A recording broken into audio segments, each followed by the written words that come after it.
Hey everyone, so I'm back again with another video. This time around I have some more 6th gen video game pickups to show you guys. I got a whole bunch of games over a fairly long period of time. I think the first game I got about a month ago, and then the rest I've picked up more recently. But basically they're all from about mid-February to just today, actually. So I'm going to start out with the handheld games, and then I'll go into the console games later on. So to start out with, about a week and a half ago, so about 10 days ago, I went by Video Game Center. I went to the Danforth location here in the city, and I was looking around, and I saw this one Game Boy Advance game, and I personally liked the anime that this game comes from, but the game itself is kind of hard once you get to a certain character, but I'm just going to have to figure out my way through it.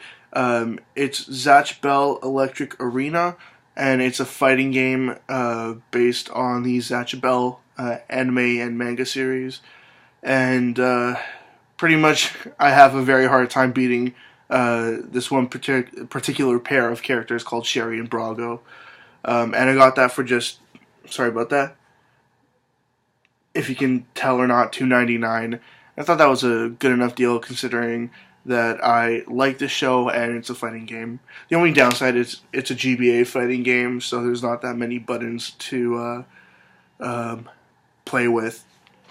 Anyways, next up, I went to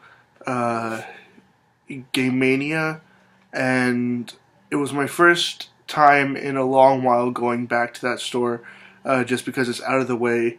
But I went and I grabbed these two Japanese Game Boy Advance games. They were $5 each, and the one is pretty interesting in my opinion. I have no idea what it's called though, so please help me out if you know.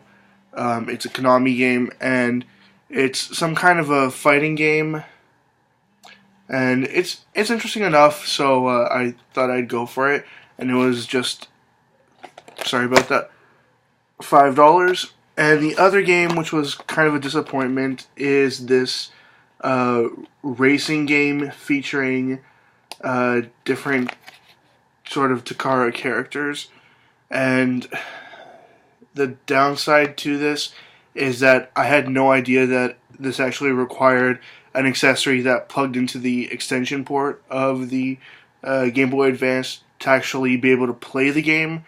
So, I mean, this was $5 as well, and I basically can't play it. I've been looking for the accessory on eBay, but so far the only listings I can find are for the game complete for like $40, so sadly, that's not going to happen anytime soon. Next up are 4 console games that I got here. I got the first 2 from Value Village and the last 2 from Video Game Center at Young and Bloor. So the first game here is actually, well, I'll start out with this one here because it's the first one that I got out of all these games. I actually had this hidden away for some time, and it looks like possibly the cleaning people found my hiding spot and just emptied it out because it's surprisingly clean there now. So it must have been the cleaning people, but whatever, I don't care. There were a couple other things in there that I had somewhat of an interest of purchasing, but most of the stuff that was there I was actually just going to put it back on the shelf now after about a week and a half. But I ended up grabbing this game before they cleared out my hiding spot.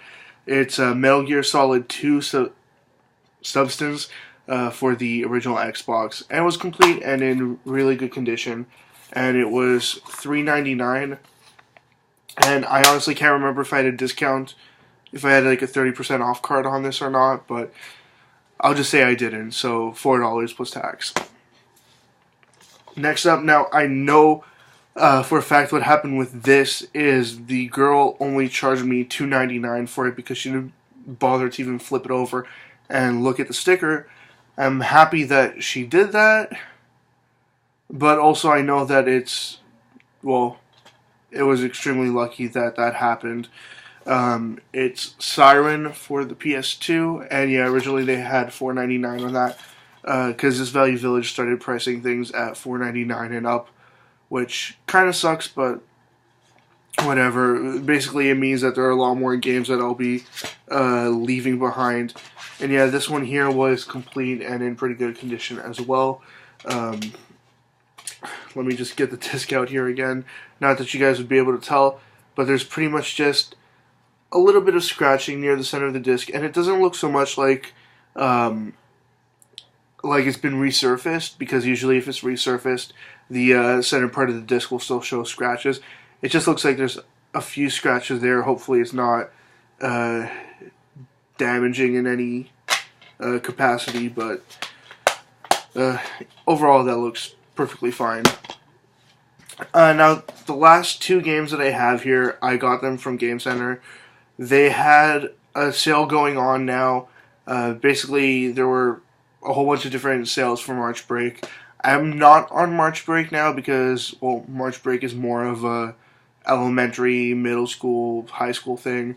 And at my university, they basically give us a break in February, but it doesn't count for much because it's right in the middle of like midterm season and around the time that you have to hand in papers, so it's quite pointless. But anyways, it's March break for those people that have it right now, and they were doing a sale, and for PS2 games, they had all used PS2 games were buy one get one free.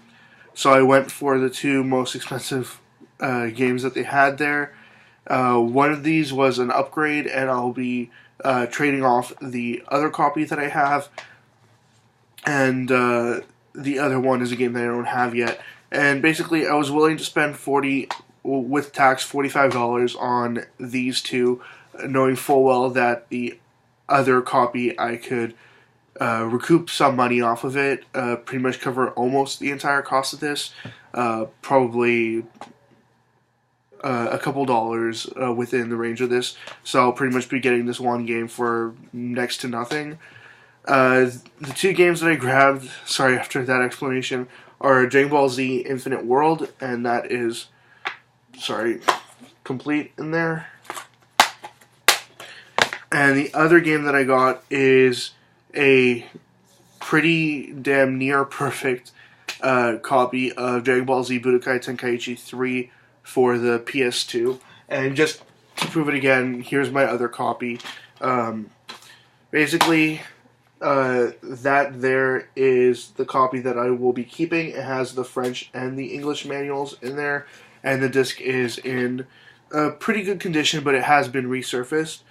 But it looks really good, and the one that I'm going to be trading off is this one here. It's missing the manual, and the disc is scratched, but it does play, and I have played several hours on this, so I can guarantee that at least for the first about 4 hours, I didn't have any problems with it, so it should be fine overall. And if anything, you could probably just resurface it, and it'll be just fine. But yeah, I don't know if anybody wants to make an offer on that. Otherwise, well, pretty much I think by the time that I end up posting this video, I'll have traded it off already. So there's no point in me even mentioning that. But yeah, I'm very happy to add a pretty near perfect copy of Budokai Tenkaichi 3 and also a new Dragon Ball Z game, Infinite World, to my collection. So that's basically 1, 2, 3, 4, 5, 6, 7 more games for the collection, 6 new games and 1 upgrade there. And that's it, almost 10 minutes now. As always, leave comments in the comment section below. Anything you'd like to say, comments, questions, suggestions, ideas, anything at all, and I'll get back to you as soon as I possibly can. Check out my Facebook, Twitter, website. They're all linked in the description below. And that's it. See ya.